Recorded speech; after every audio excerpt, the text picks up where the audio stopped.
So one of the things I've always said about having too many bikes is that you can never fine point or fine tune all of them because there's just so many of them. This is a quick example that I'm going to work on, and I decided to do a video because I have a channel and that's what you do, you create content. It's my GT fuler, somewhere around there. And one thing that always bugged me was the way the cable was routed. It's routed through the handlebars, which, to be honest with you, I don't like. I don't like it. I don't like the way it looks. I don't think it should be like that, so I'm gonna fix that. And then another thing I didn't like is that it has no frame savers. Now, doesn't need them, but the problem is, you see that nut right there? So that nut is gonna just bury into that metal and eventually just mark it all up, scrape it up, and just kind of dig into it. So I'm gonna take these off right now. So you may be asking yourself, like, so what do you do there? What do you do? First thing you do is you either decide whether you just want regular washers or do you want chain tensioners. If you want regular washers, you just go out and buy regular washers, kind of like that. I don't know if you see that. And if that's how you want, then that's fine. If you want chain tensioners, you get something like this. Now I'm going to show you how this works really quick as soon as I figure out how to hold everything in one hand and do everything I need to do with the other hand that I'm not holding everything with. And all right, so we have to unhook that, get the tire back a little bit, and these chain tensioners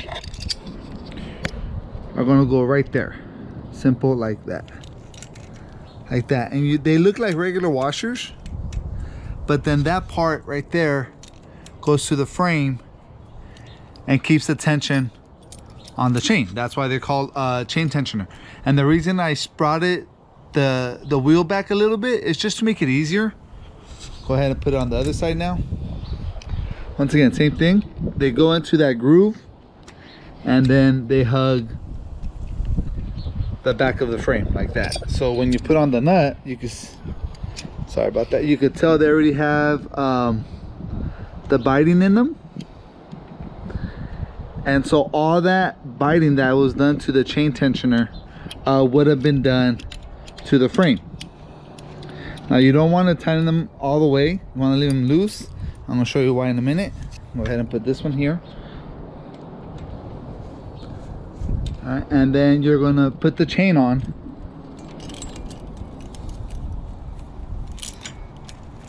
And of course it's going to move the back tire forward a bit. And then you take your 10mm, make sure that's lined. This is why I didn't see, this is why you kind of need two hands. There we go. Okay, so now the more you tighten this bolt up here, the more it's going to create this bolt to go back this was. So you just have to get a fine tune on the chain. That seems fine. So now I'm not going to touch this anymore, but I'm going to take my 15 and just snug it. Not tight yet, just going to snug it here.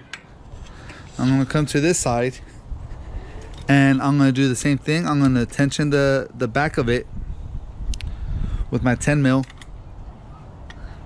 and you want to do it to where you think the wheel is straight.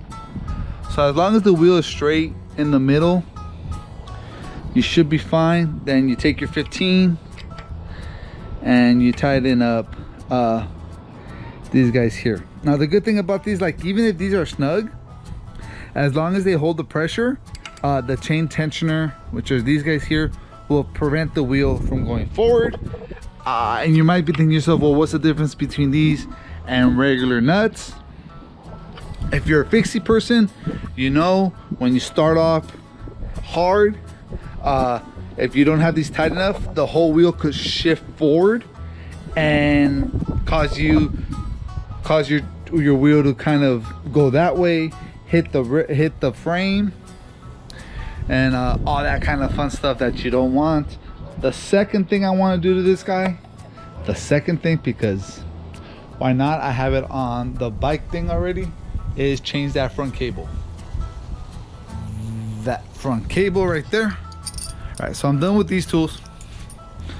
Put it right here, and then this is what I'm gonna need for the next one. I'm gonna need wire cutters, outer hauser, and a cable that's on the floor.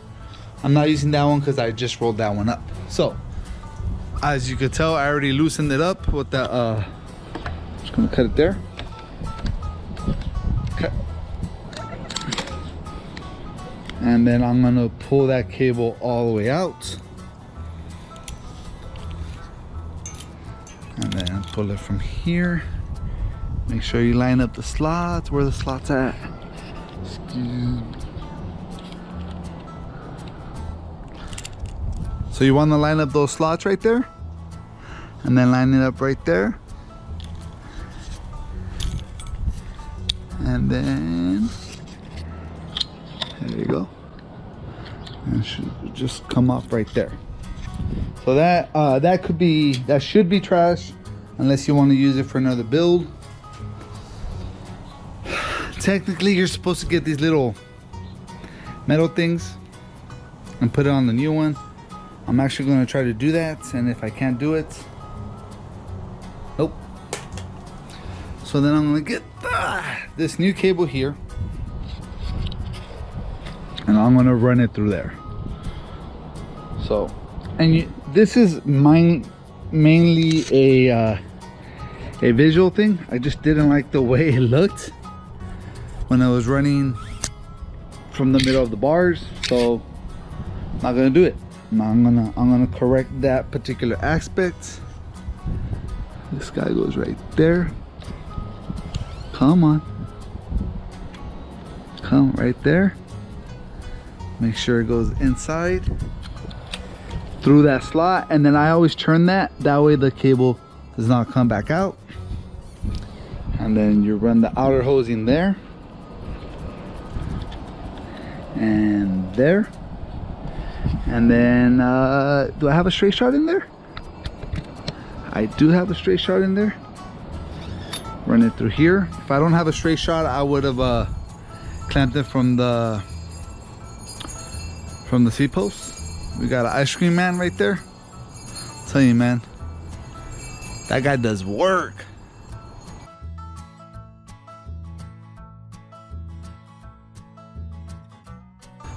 Oh, what's up? You're gonna get some ice cream? Hey! Looks like we're getting ice cream, guys. Go ahead and get some ice cream, and then I will be back. All right, guys. I ended up getting hot Cheetos, and I went ahead and finished it up. Put the cable through the back half of the cable right there, around the noodle, through this little spaghetti thing, majiggy, and then turning it right there. As you can tell, the front looks just a little bit, I think that looks nicer. Some might say the cable's too big. This is the side view, but that's what we used to run it, you know, that way you could get the full, not that I was doing bar spins, but that way you could get the full churn in case something happens, and you're not restricted by the cable. So cable, chain tensioner on point.